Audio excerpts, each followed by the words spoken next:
Man, look at all these cars. Hey, have you heard, by the way? The Japanese company Kobelco is working to make the world's cars lighter.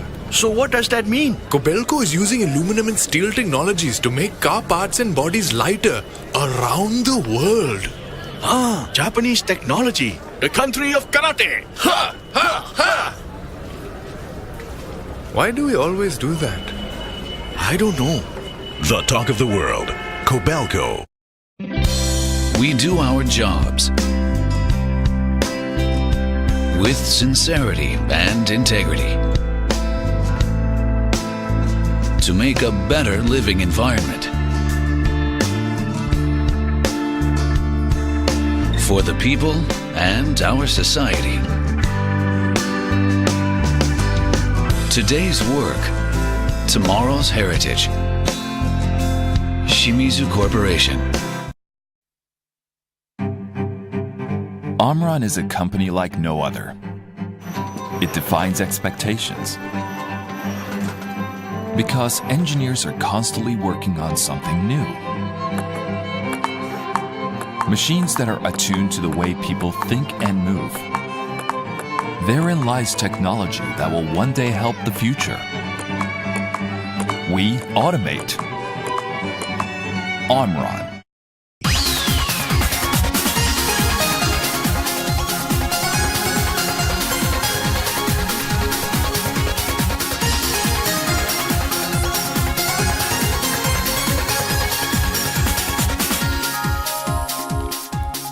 Welcome to Channel Japan. I'm Maki Arai. And I'm Makiko Tsuda. Every week we bring you the freshest information out of Japan from our studio here in Tokyo. From the economy to culture and even foods, if you want to find out what's happening in Japan right now, this is where you'll find it. These are our topics for today. In Executive Insight, the top global companies gather in Tokyo. In World Business Satellite, ecologically friendly cars running on natural gas. Also from World Business Satellite, combating the loss of physical strength among children. So let's get started. First up is Executive Insight. So Tsuda-san, what's our topic today? Yes, today we'll be covering the 16th Nikkei Global Management Forum held in November. And it started in 1999 and it brings together top business leaders from Asia and around the world. So what were the topics of discussion this year? Well, the theme this year was Innovate to Stay Ahead of the Competition. And the focus was on initiatives by companies in various industries to innovate and grow following the global financial crisis and the debt crisis in Europe. So, take a look. Executive Insight. The 16th Nikkei Global Management Forum. Top corporate executives gathered in Tokyo with their discussions on a variety of topics drawing wide interest.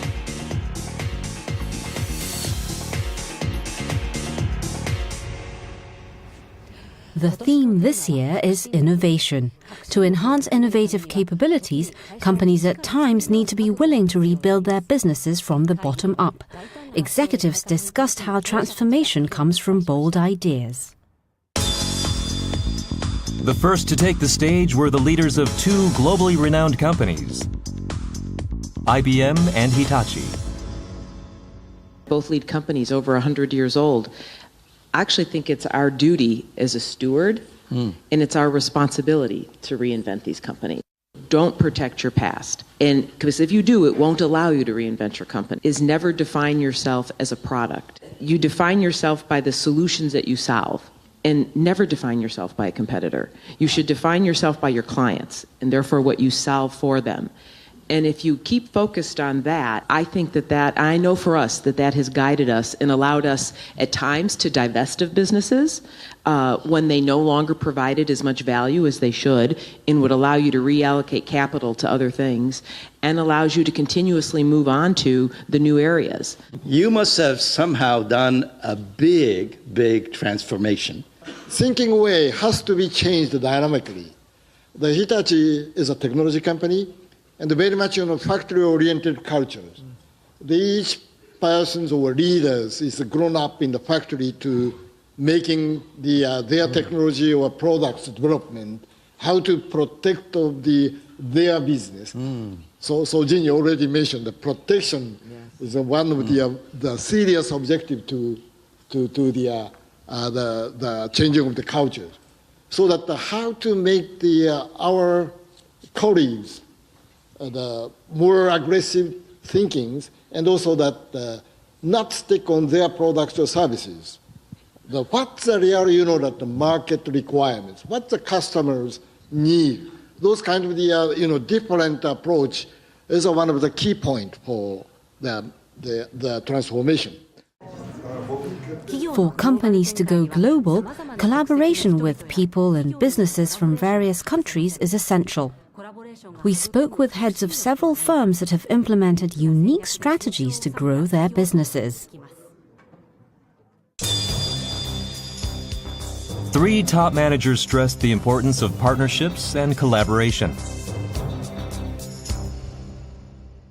One key element of getting closer and working together is at the very end how you manage this interface, because at the very end it means everyone has to open their own treasure box. You have your know-how, which is the core of your company.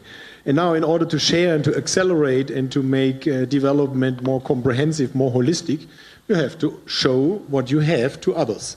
So I think the main challenge is really what is the agreement between the partners working together in terms of IP. It is very much important who owns the IP and who really takes the benefits out of the joint development. So what about you at Schneider? How do you manage this complexity? There are several things that we should really keep working on as industrial. The first one is standards and open standards. We tend to forget how nightmarish it is for a customer to have systems which are not compatible between each other. The second point, but this is also managerial, is we try to develop platforms, things that you find all across the products or the systems of Schneider. In comparison with BASF, you are very focused, right? So is focus actually part of the solution? As long as it is not pure competition at the end of the day, that you are creating a common platform that the partners intend to use in slightly different manners to address slightly different problems. You can have a true win-win. Let me connect it a little bit with our topic of co-creation, because I think there is one word we have to mention. On one hand, how you lead a company in this transition, which is trust. At the very end, it's very much about trust, which you do with your partners. How does collaboration lead to innovation? Mark Durkin, who successfully established partnerships with Japanese companies, explains.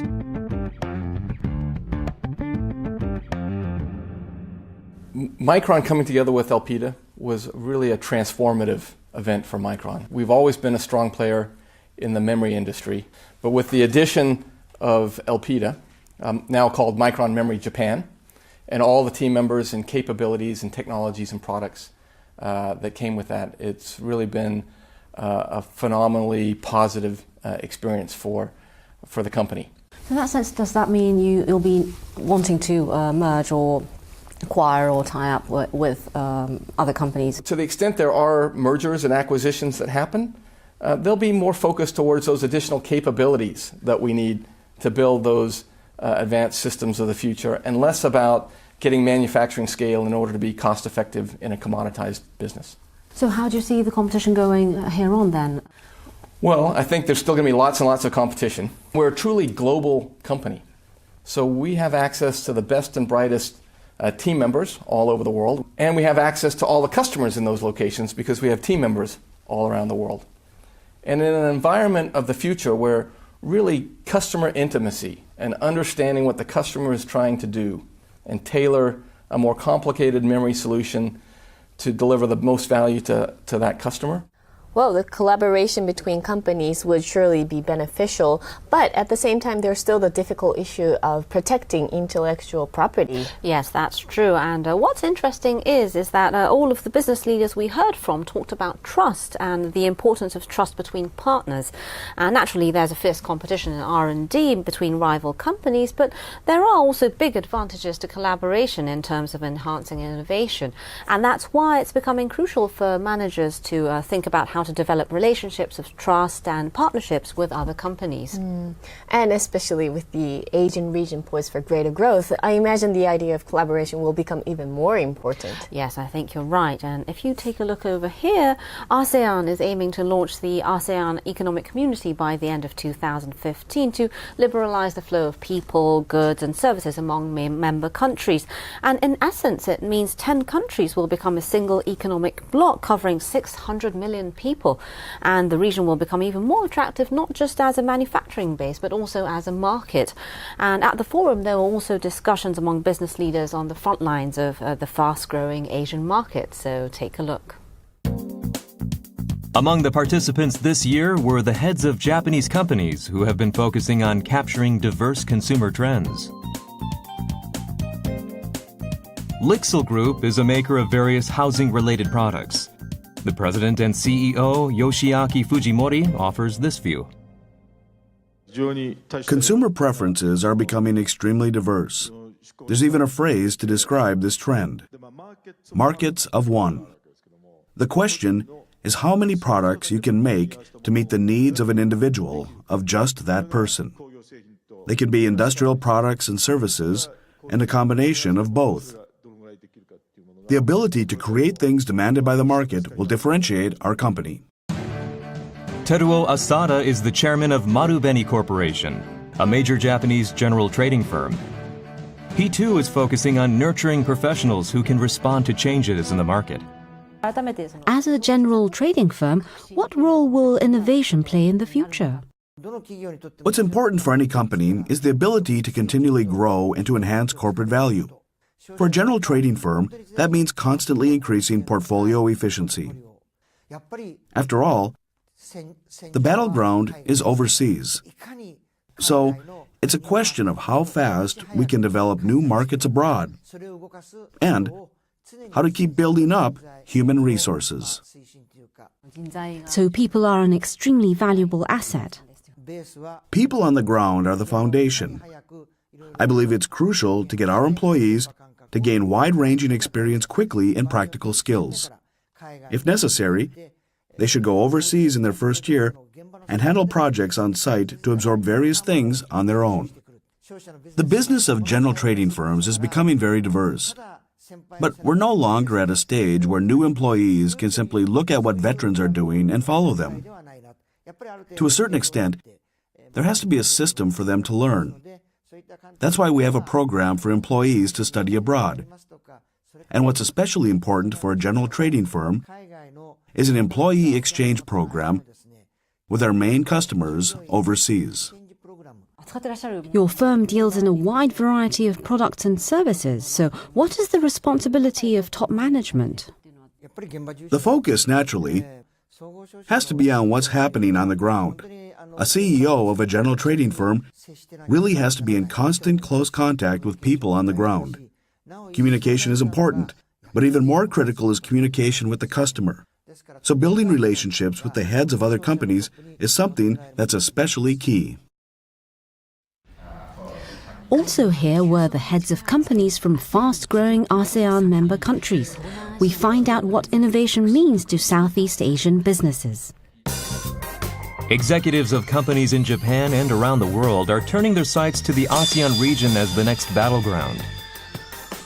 Top managers from rapidly growing Asian countries also presented their views. How did your work change over time compared to, say, 10 years ago? We have done more research right now. We're putting more technology in our business. We always have to be constantly innovating. With this growing economy, there are more competitors now coming into the market. So for us, it's a matter of joining them or collaborating with them for both our benefits. So the way that the lifestyle change have been so rapid that we change the way we provide service. In our companies, we don't have time that we close the company. The computer system runs 20 hours, 24 hours a day.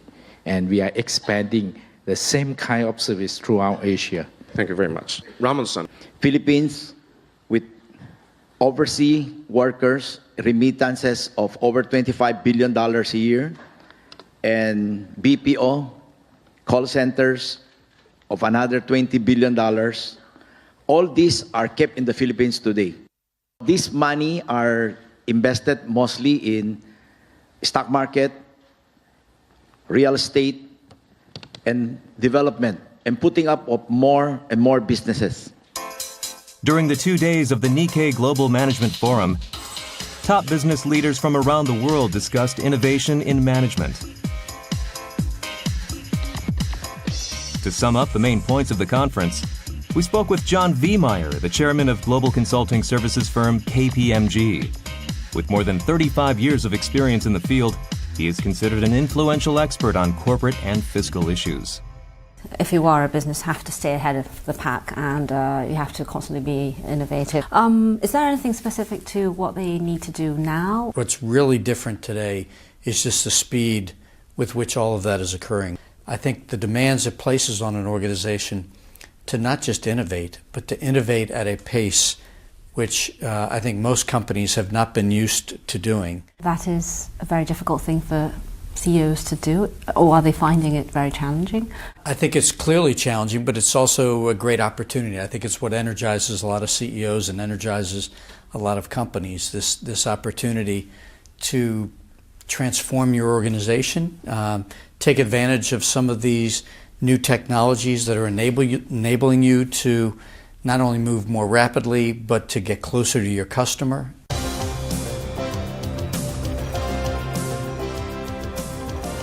In an age when change is rapid, constantly pursuing transformation may be the innovation critical to rising above rivals. So, business leaders from around the world discussed a range of issues during the 2 days of the forum, and you were there. Yeah. So, what was your overall impression? Overall, in general terms, I thought all the talk was very positive, and compared to several years back, right after the financial crisis, everyone was rather pessimistic. But this time, all the discussions were very positive and forward-looking. I see.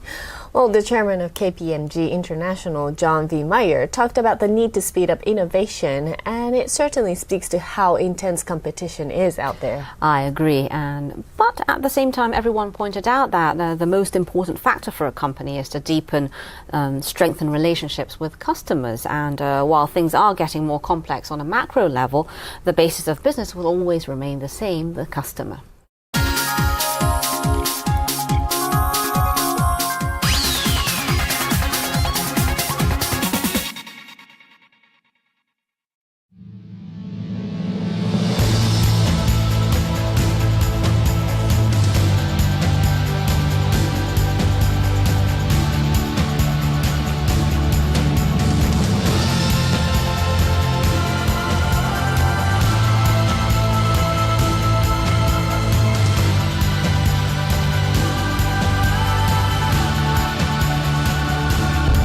Because we believe cities are about people. Mori Building.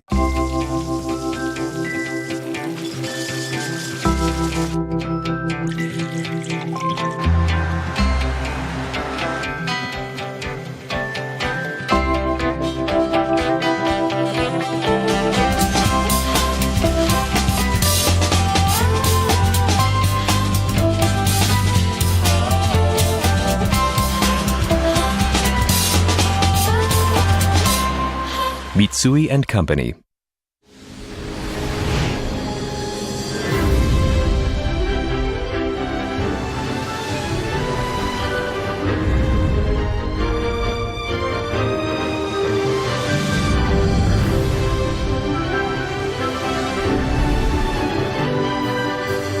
For the glorious future, leading the world in service and technology, from Japan to the world.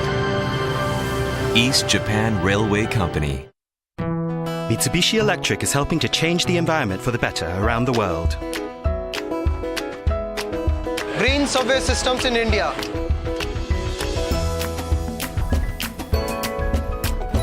Green solar power systems in Singapore.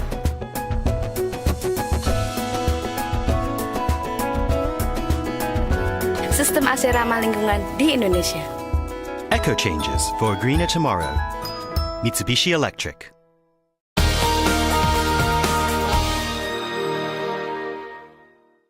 You're watching Channel Japan. Next, we have a report from TV Tokyo's World Business Satellite. So, Susan, what's the topic? Yes, we have a picture of our topic. It's a ship with massive round tanks on its deck, which is a LNG carrier. I know LNG is attracting a lot of attention around the world now because it's considered a form of clean energy. Yes, you're right. And just for a little background, LNG, or liquefied natural gas, is a colorless liquid made by cooling natural gas, which primarily consists of methane. And by cooling the gas to about minus 162 degrees Celsius, its volume is reduced by a factor of 600. That's how large volumes of natural gas can be transported by these LNG carriers. So what are the advantages of LNG over other forms of energy? Well, even as the world's oil resources are expected to deplete sometime in the future, there are still abundant supplies of natural gas globally. And while it's been estimated that the world has 53 years' worth of oil, there are said to be enough recoverable reserves of natural gas to last 250 years. And currently Japan imports natural gas produced mainly in the Middle East and Indonesia. Well, I know that LNG is mostly used in Japan by power plants and is applied to urban consumers and businesses, but there also moves to expand its use. Yes, you're right. And this time we'll be looking at the development of cars that run on natural gas. So are there any on the roads today? Yes, and I have a map over here that shows the number of natural gas-powered cars around the world. As you can see, there are already 20 million, mainly running in countries that actually produce natural gas. And in Japan, there are 43,000 on the roads. Well, we already have hybrid and electric vehicles and a variety of other ecologically friendly cars. Why natural gas? Well, I thought so too, but one reason is that countries with reserves of natural gas are spread out around the world. So unlike oil, which is concentrated in a handful of regions, it's possible to diversify price and trade risks. And what's more, natural gas cars emit less CO2 than gasoline or diesel cars, meaning they're more environmentally friendly. So there are certainly big advantages. You could say that. And we have a report on how such cars are being developed and used in Japan, so take a look.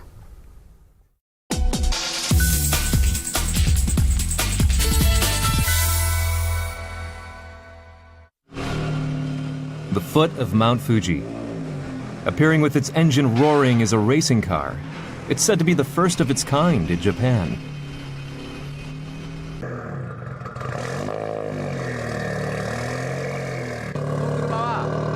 This car was developed to run on the track and is fueled by natural gas. A natural gas-powered car. It's characterized by With gasoline, the exhaust is all black. But with natural gas, as you can see, there's no soot.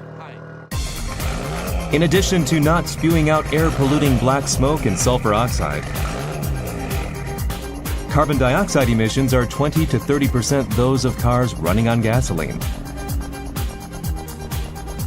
What's more, acceleration is on par with gasoline cars, countering the common belief that natural gas cars lack power.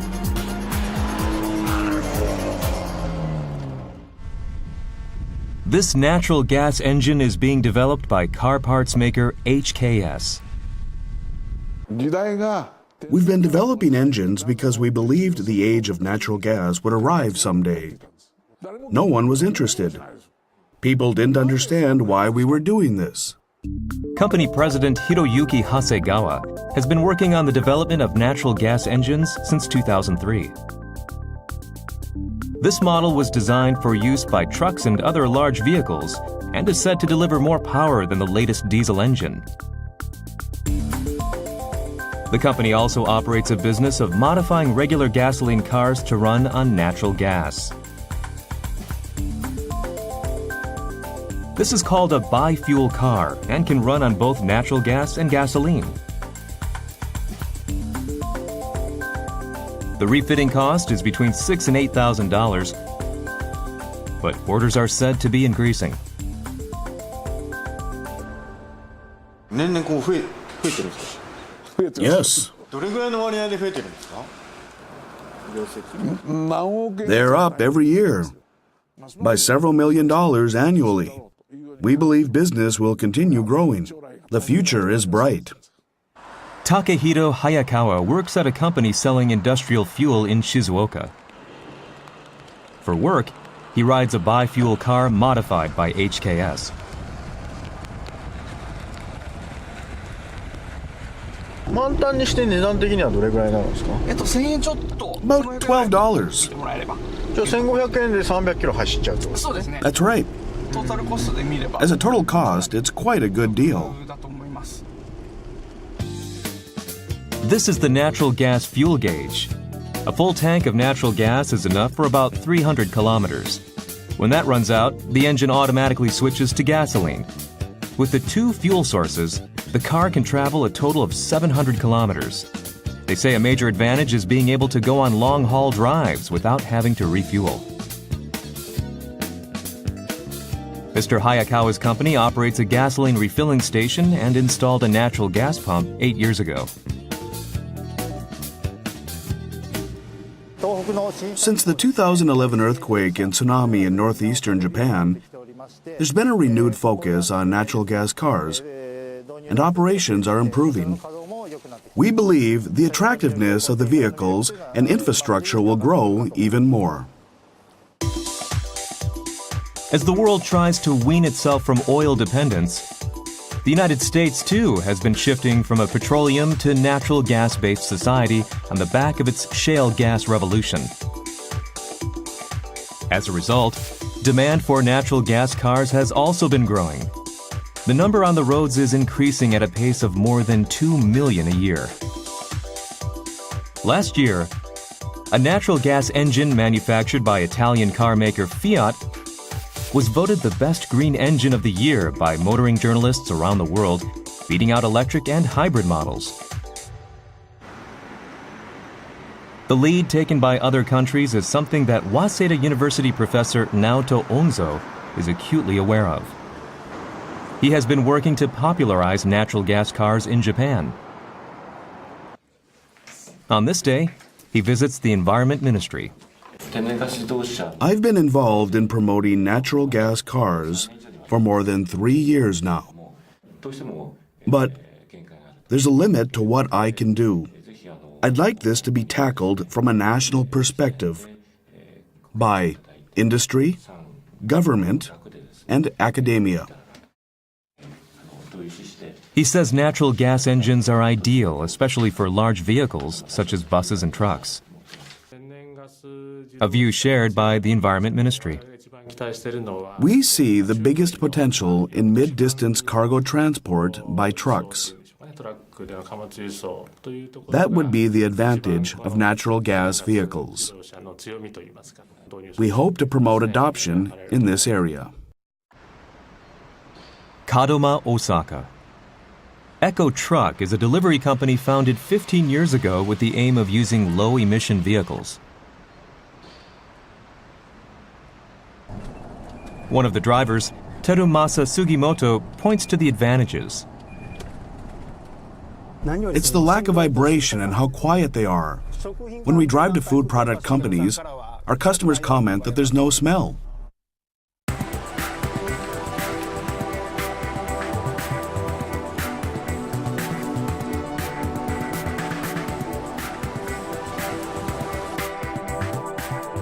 Eco-friendly natural gas trucks are refueled at a gas station in Kobe City. This location is able to secure supplies of homegrown fuel.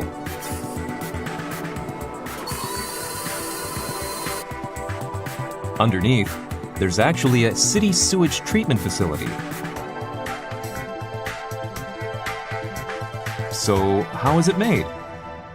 Polluted water from households is turned into clean water, and solid material called sludge is created in the process. Using that sludge, a fuel with the same makeup as natural gas is produced. The concentrated sludge is poured into a massive digestion tank and fermented. Each tank contains about 10,000 tons of sludge.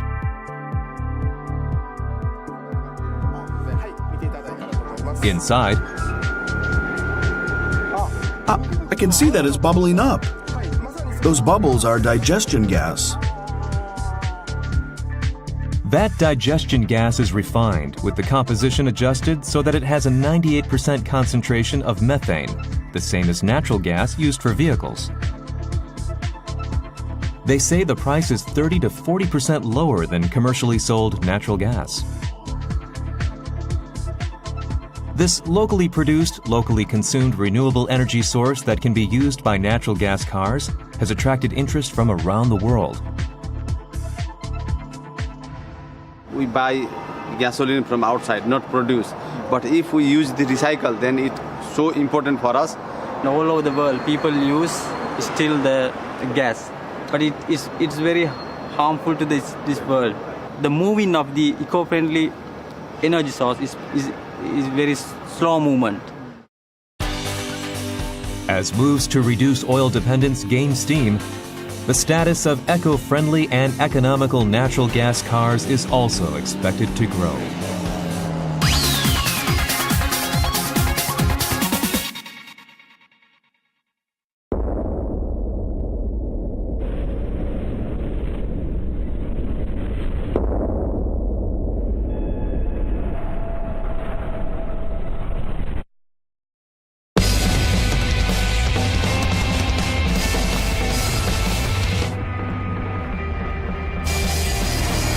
The sport truck. New Mitsubishi Triton. Drive at Earth Mitsubishi Motors.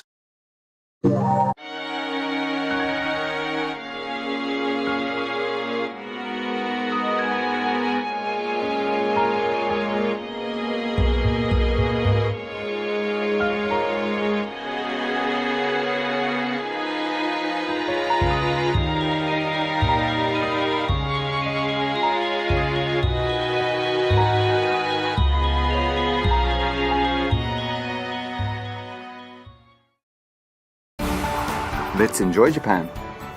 Wonderful. I knew you'd like this. You know me so well. Where to next? Golf. Wonderful. Japanese garden. That's wonderful too. Onsen with a Fujisan view. Wonderful. Let's go then. いらっしゃいませ. Wonderful. Incredible. Smiles ahead. Seibu Group. Tomorrow never ends with you. With you. It won't. When the morning falls, we there so long. Well, I know we'll never. For life's greatest moments. Bridgestone.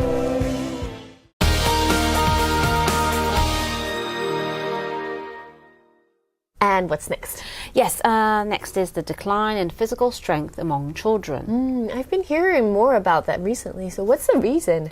Well, there are two major factors behind the loss of physical strength among children, and one is the focus on academics, meaning there's less emphasis on children playing outdoors or doing sports. And the other factor is the change in lifestyles that has reduced the need for natural movement in our lives. That's not very surprising, especially since you hear that many children these days study or play computer games indoors after school. And you don't see as many kids running around outside as you used to. Yes, I agree. And there also seems to be fewer places for children to play outside, like parks. And also the shrinking population is said to be another factor, making it difficult for children to find playmates. And so the lack of time, space, and playmates are all contributing to this phenomenon. So where do children get their exercise? Well, mostly in their physical education classes at school, or if they're in a sports team during practice after school. But of course, as you know, exercise for children is very important, not only for physical development and stamina, but also for the development of the brain and for psychological health. And so various initiatives are being carried out now to encourage children to become more physically active. So take a look. A clear day in Odaiba, Tokyo. A large crowd of parents and their children gathers. Being held here is Ready, set, go! Children take off all at once. It appears to be a bicycle race, but looking closer, there are no pedals. This is a race for Striders, two-wheeler toddler bikes born in the United States. Designed for 2 to 5-year-olds, they can be ridden by small children who haven't yet learned to pedal. Kicking the ground to move forward is said to help develop motor skills and turning corners balance. Even 2-year-olds with less than a year of riding experience are seen skillfully maneuvering their bikes.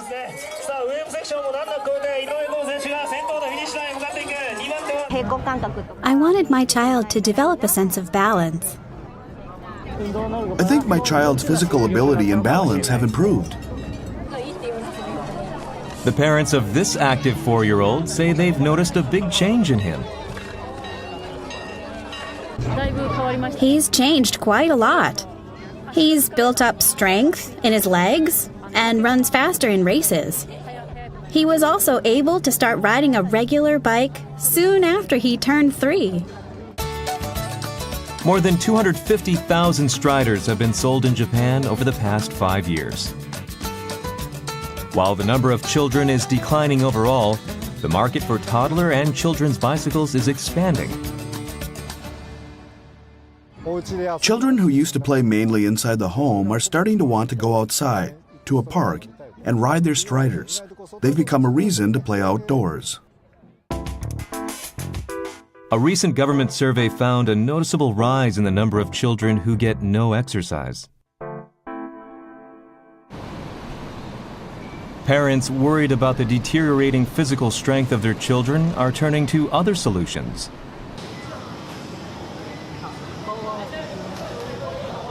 At a fitness gym on this day, a group of children. Stretch your arms out, drop the ball, pick it up. This is a class held by Tipness for children. They run around, use balls, walk across a balance beam, and go from one activity to the next. For 1 hour, they do 50 to 60 types of exercise without rest. That's the main feature of this class. The membership fee is about $60 a month. By promoting these classes to parents worried about their children's lack of exercise, the gym doubled the number of participants to 3,000 this year. Our home is too small for my child to play. Children are happy when they can move around as much as they want. And as a parent, I'm grateful. The Yano Research Institute is forecasting that the focus on the decline in children's physical abilities and the upcoming Tokyo Olympics will help expand the market for children's sports classes. Efforts to improve the fitness of children are also being seen in an unusual place. Obuse Machi, Nagano Prefecture, the Joko Temple. On the temple grounds is a greenhouse. Inside, children hopping gracefully on top of a rope. This is a competitive sport called slackline, in which participants perform moves on top of a 5-centimeter wide rope. The deputy priest of this temple, Eiju Hayashi, became interested in the sport after trying it abroad. So he built a dedicated space. I wanted to get people of all ages to come over to our temple. That's why I decided to set up a place where they can try out slackline. Children in the neighborhood converge on the site. On this day, a group of girls show off their new moves to the priest. Stand up. Okay, you pass. A slackline certification test. Through its own certification method, the temple has been working to set up a system to help children build up their bodily strength and gradually improve their slackline skills. For example, at beginner's level 8, the child has to stand still with both legs on the strap. Make sure your head is aligned with the rope and use your hands for balance.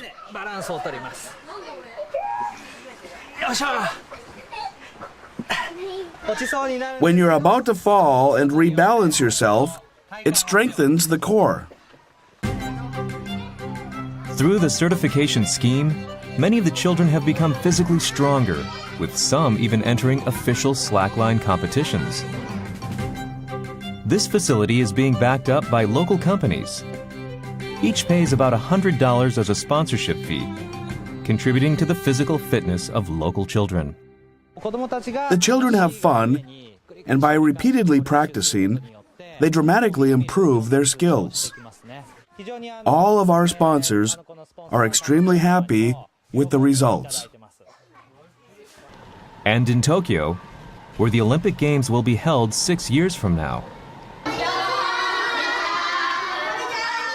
a major project is underway at educational facilities.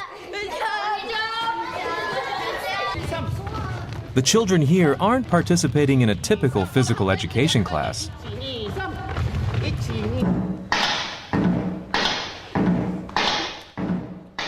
First, they all bend their bodies sideways.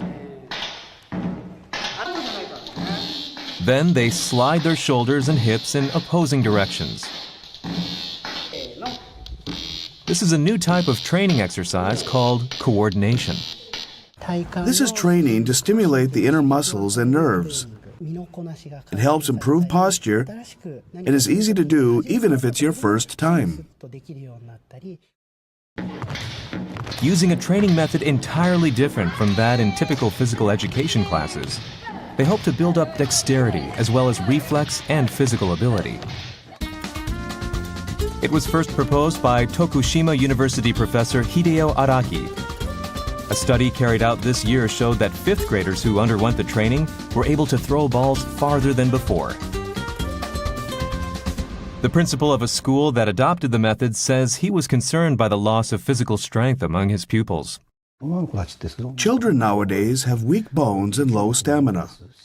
They also have poor motor skills. Many hurt themselves when they're running because they can't come to a stop right away. This is a 4th grade class that adopted the coordination training in its daily physical education program. The teacher says she noticed a change among her students. With every session, their body movements are becoming more fluid. I feel they're less prone to injury. The Tokyo government is currently considering introducing this training method at all 2,400 public schools in the city. It would be a shame if children of the host city don't like sports. We're eager to adopt anything that's effective. Making the Olympic Games in Tokyo a success may rest on improving the basic fitness of children.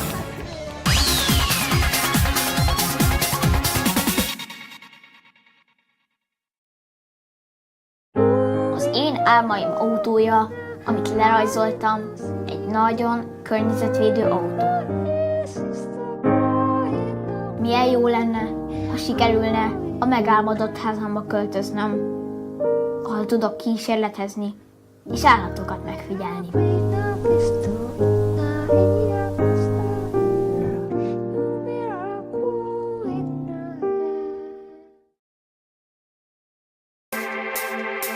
Myanmar. Red. United. 世界への挑戦 Passion, Spirit.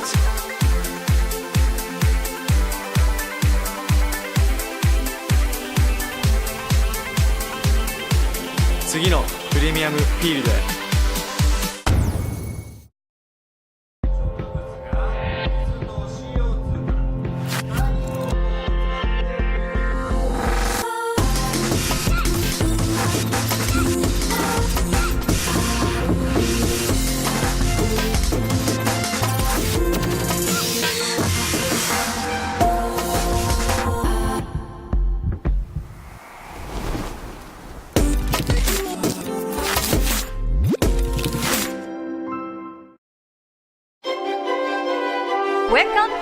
Tokyo Sky Tree.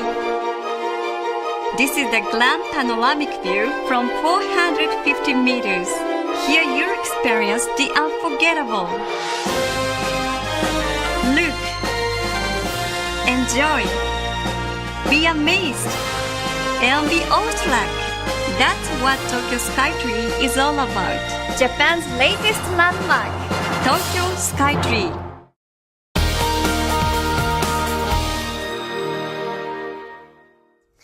And moving on.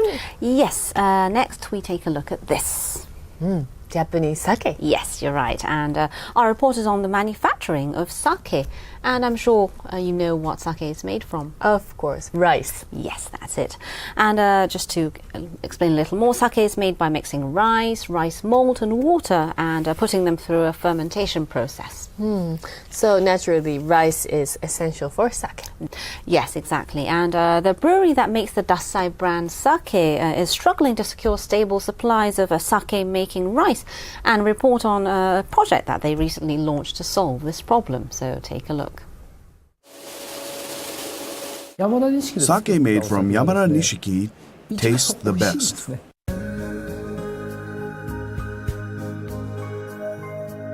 The brewery is located deep in the mountains of Yamaguchi Prefecture. Asahi Shuzo, maker of Dasai sake, popular in Japan and overseas, it is a sake brand that's hard to get a hold of. But limited circulation isn't the only reason for its popularity. We'll do anything to increase production of Yamada Nishiki.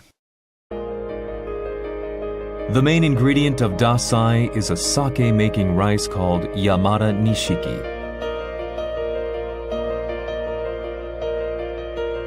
While there's been a sharp rise in orders for Dasai, production of Yamada Nishiki hasn't been able to keep up, putting a cork in sake output. How to secure stable supplies of Yamada Nishiki? The solution is a field that has little in common with rice paddies. Farmer Masayuki Yamane of Yamaguchi.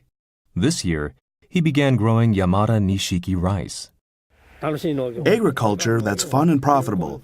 Making rice that sells is the way to win. That's my idea. To start growing Yamada Nishiki, Mr. Yamane turned to an agricultural cloud system developed by Fujitsu. With sensors installed in the rice paddy, the water temperature and condition of the roots are checked.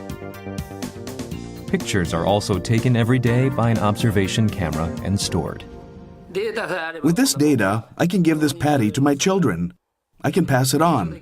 I've tried to teach the intuitive knowledge I have to my children, but end up quarreling. Young people nowadays will do things properly as long as they have the numbers.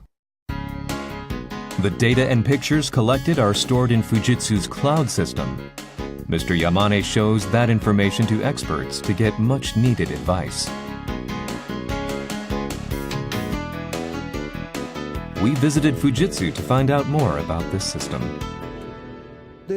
By collecting and storing data, we can accurately record when in the season various rice growing processes were carried out in the past and the results.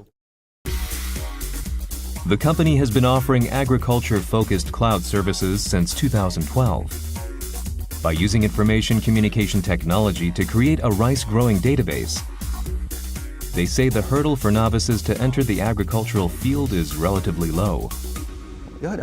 When used well, IT is extremely helpful. It's been applied quite widely in fields outside of agriculture and has been effective. We thought if it's useful, then why not adopt it for agriculture? Asahi Shuzo President Hiroshi Sakurai also has high hopes for the system. If sons say they'll take over the business and more young people enter the field, the shortage of sake-making rice won't be a big problem. What can be achieved through the integration of agriculture and ICT? Interest is growing not just among sake producers, but farmers across Japan as well. So, to make sake enjoyed by many people, the integration of information communication technology and agriculture is critical. You could definitely say that. And the Yamada Nishiki strain grows taller than other types of sake rice, and it's, if not harvested on time, they can bend because of their weight, and determining the best time to harvest the rice is very difficult. So by using the data collected inside the cloud system, they say they can forecast the best harvest time. And I know that aging is an issue that affects farms across Japan. So by using this technology, they can make aspects such as intuition and experience more tangible and allow old techniques to be shared widely. And that should also encourage young people to take up agriculture. And I've heard that sake exports have been growing recently. Yes, you're right. Exports of high-end sake are growing around the world, and especially in the Asian regions such as Hong Kong, Singapore and Malaysia. And next year they're planning to open a sales outlet in Paris with an adjoining restaurant. Well, I hope that more people have a chance to try this sake, and as well as some of the other great brands in Japan. And that brings us to the end of this edition of Channel Japan. We have much more in store for you, so join us again next week.